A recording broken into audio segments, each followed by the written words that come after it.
বলো, তোমার স্বামী তোমার সঙ্গে কোনোদিন কোনো খারাপ ব্যবহার করছে নাকি? ও বাবা, এইবারে স্বামী ডাকবে, এইবারে স্ত্রী ডাকবে, তুই হুজুর আমি যেই দিন থেকে এইবারে পুত্র বধূ হয়েছি, আল্লাহর কসম দিয়া বলি ওই দিন থেকে আমার স্বামী আমার সঙ্গে কোনোদিন কোনো খারাপ আচরণ করে নাই। এইবার হযরত আবু বকর ডাক দিয়ে, বাবা গো, তোমার শ্বশুর শাশুড়ি কি জিন্দা আছে? আরে বন্ধু, আমার ভাইরা, আমার বাবা দিরা রে, পাশের ঘরে দাঁড়িয়ে দেখে বৃদ্ধ মা আর বাবা এতিমের মতন অজরে টুকরে টুকরে কান্না করে আর ডাক দিয়ে কই আব্বা, স্বামী স্ত্রীর ডাক দিয়ে কই স্বামী গো, দেখো না আমাদের কলিজার টুকরা সন্তান মারা গেছে, কিন্তু স্বামী আমার সন্তান মারা গেছে ঠিকই, কিন্তু আমার সন্তানের ওই খাটের উপরে আবার সাপ দাঁড়ায় গেছে। আমার সন্তান কি এমন গুনাহ করবে? আল্লাহ গো, তোমরা আমার সন্তানকে মাফ করে দাও গো আল্লাহ। আল্লাহ গো, আমরা মা বাবার সঙ্গে যদি কোনো হারাম কোনো আচরণ করে থাকে, আল্লাহ তোমরা আমার সন্তানকে মাফ করিয়া দাও। ও বাবা, এইদিকে হযরত আবু বকর এই জায়গায় এসে দাঁড়ায় গেছে, ডাক দিয়ে কই মা, ও মা, বলেন তো দেখি মা, আপনাদের কাছে আমার একটা প্রশ্ন হইল, আপনাদের সন্তান আপনাদের সামনে কোনদিন আপনাদের অজান্তে জানতে কোনদিন কি কোনো খারাপ ব্যবহার করছে? মা ডাক দিয়ে কই নবীর সাহাবী, আমি মা আমি বাবার সঙ্গে কোনদিন আমার সন্তান খারাপ ব্যবহার করে না। যদি আমাদের অজান্তে যদি সন্তান আমাদের সঙ্গে কোনো খারাপ আচরণ করে থাকে, আমি মা আমি বাবার কোনো হক নষ্ট করিয়া থাকে, তাইলে আমি মা আর বাবা আমি আমার সন্তানদেরকে মাফ করে দিলাম। একটু আওয়াজ করে বলেন সুবহানাল্লাহ। কিন্তু মুসলমান বন্ধুরা, এই বর্তমান জামানার ভিতরে ওই বাইরে অনেক যুবক তুমি কষ্ট দাও, ওই বাপরে অনেক যুবক তুমি কষ্ট দাও। যুবকরে তুমি কোন বাইরে গুড়া কইরা গালি দাও, যুবক তুমি কোন বাপরে গুড়া কইরা গালি দাও। সঙ্গে যুবক এই দুনিয়ার জমিনে স্ত্রী বলো, সন্তান বলো, বন্ধু বলো, বান্ধবী বলো, সবাই তোমারে আমারে ভালোবাসে, স্বার্থের লড়ে। স্বার্থ ছাড়া দুইজন ব্যক্তি ভালোবাসে, একজন হইল মা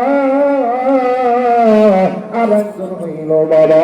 ওই মা যেদিন মরিয়া যাইবে, বাপ যেদিন মরিয়া যাইবে রে, ওই দিন বলবি তুই কত বড় নিয়ামত হারাইছে। আজকে যুবক তোমার মায়ের কথা মনে পড়ে না, আজকে যুবক তোমার বাবার কথা মনে পড়ে না।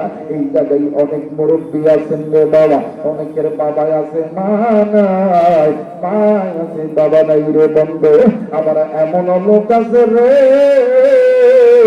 মাও নাই বাবাও নাই রে বন্ধু।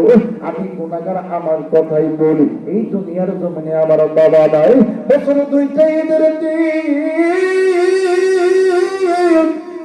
একটা হইল ঈদুল ফিতর আর একটা হইল ঈদুল আযহা।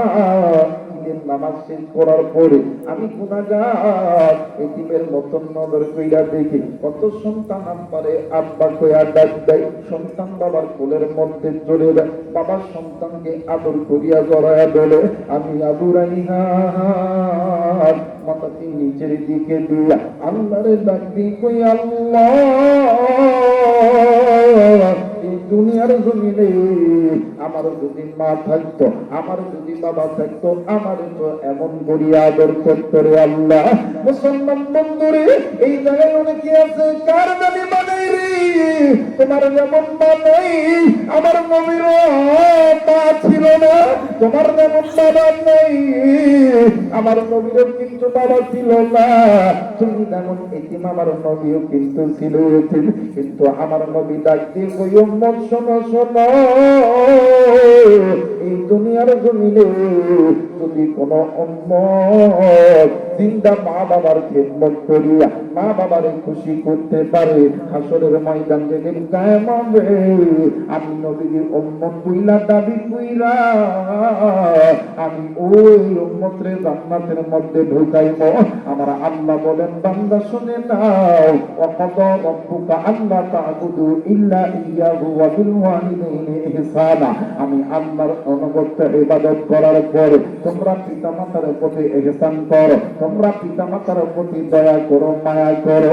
ওই মা বাবা যদি খুশি হইয়া যায়, আমি আল্লাহর জান্নাতের দরজা তোমাদের জন্য খুলে দেবে। একটু আওয়াজ করে বলেন সুবহানাল্লাহ। বর্তমান জামানায় দেখবেন ওই মা আর বাবা যখন বৃদ্ধ হয়ে যায়, দেখবেন ওই মা বাবার সন্তানের ভালো লাগে না, কথা বলে না।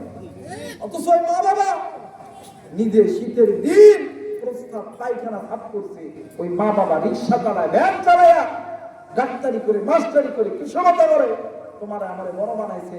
এই সন্তান হাই হাই রে, দেখবেন চাকরি টাকরি পাইয়া বিয়া শাদী কইয়া মা বাবার আর দেখে না, মা বাবা সামনে দিয়ে যায়, একবার বলেও না আব্বা আপনি কেমন আছেন, মা আপনি কেমন আছেন। কিন্তু ওই এক গেটি পাইছে, সকালবেলা ফোন দিয়ে কয় আব্বা আসসালামু আলাইকুম। এবার আস্তে কথা বললে বইয়ের কামাই খাবো, কথা মনে কেন। সকালবেলা একটা দুপুরে ফোন, আব্বা আসসালামু আলাইকুম, আসসালামু আলাইকুম, আসসালামু আলাইকুম, কথা মনে কেন।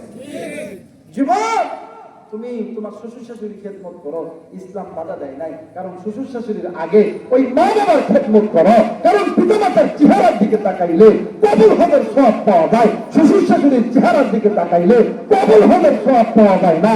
কথা বলেন ঠিক কিনা? আমার ভাইরা, আপনাদের এই এলাকায় ধান তো হয় নাকি?